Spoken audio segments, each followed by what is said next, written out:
Hello and welcome back to Simply Biology. In today's video we're going to be looking at active transport. We're going to be looking at the similarities and the differences between active transport and diffusion. We're going to be looking at the process of active transport. And finally we're going to be analysing and looking at bulk transport, including exocytosis and endocytosis, phagocytosis and phagocytosis. So, without further ado, let's get started. So normally, molecules and substances need to be transported down their concentration gradient, such as in diffusion and in osmosis, from a high to a low concentration. However, sometimes the molecules need to be transported against this concentration gradient from a low to a high concentration. An example of this is the uptake of iodine from blood and cells in the thyroid gland, and the uptake of mineral ions such as magnesium, Mg2+, into the root hair cells of plants. Now, there's a low concentration of Mg2+ ions outside the cell and a high concentration inside the cell. So therefore the magnesium ions need to be transported against this concentration gradient from the low to the high concentration inside the cell, and therefore a process of active transport must be utilised. Now, one important difference between active transport and diffusion is that extra energy is required in the form of the hydrolysis of ATP. Remember, ATP is the short-term energy supply. It stands for adenine triphosphate, and it's a phosphorylated nucleotide. So the hydrolysis of this compound causes ADP, which is adenine diphosphate, to form in a phosphate group. Now, the energy released from the break-in or the hydrolysis of this compound is the energy that is used to transport these substances against their concentration gradient.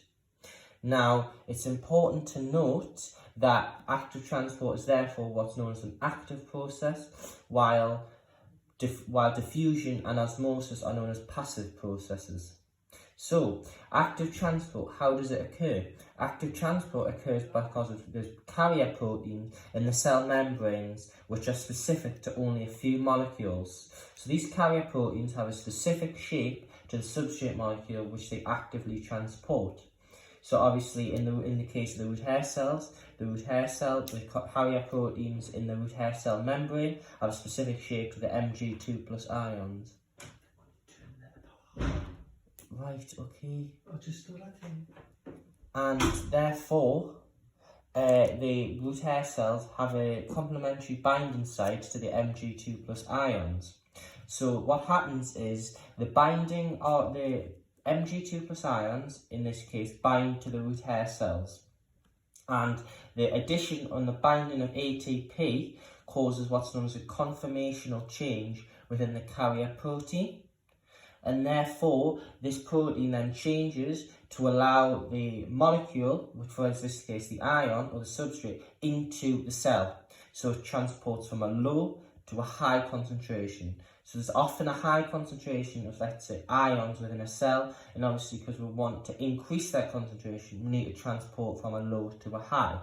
So therefore these carrier proteins in ATP is required. Now, we're now going to look at what's known as bulk transport. So bulk transport is active transport of large substances. Bulk means lots and lots of substances. So we have endocytosis and exocytosis.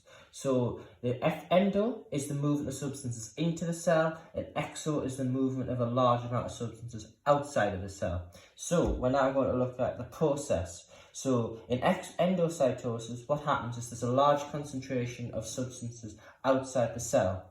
The cell membrane alters and encapsulates or engulfs these substances outside the cell and pinches. It then forms a vesicle, and the vesicle transports the substances into the cell. The hydrolytic enzymes from lysosomes bind to this vesicle, and the substances are released inside the cell. Now, in exocytosis, what happens is the substances are encased engulfed within a vesicle. This vesicle travels to the cell membrane, it fuses with the cell membrane, and then the substances are released by the process of exocytosis. Remember, it's important that you mention every stage within exo and endocytosis in order to get full marks within the exam. Now, pheno and phagocytosis. Pheno is when the cell engulfs liquid material, and phagocytosis is when the cell engulfs solid material. You may recognise the name phagocytosis from the immune response, which is a non-specific primary immune response, which we'll cover in a later video on the immune system. So, thank you for watching this video, and I hope you now understand a bit more about the processes of bulk transport and active transport. Thank you, and goodbye.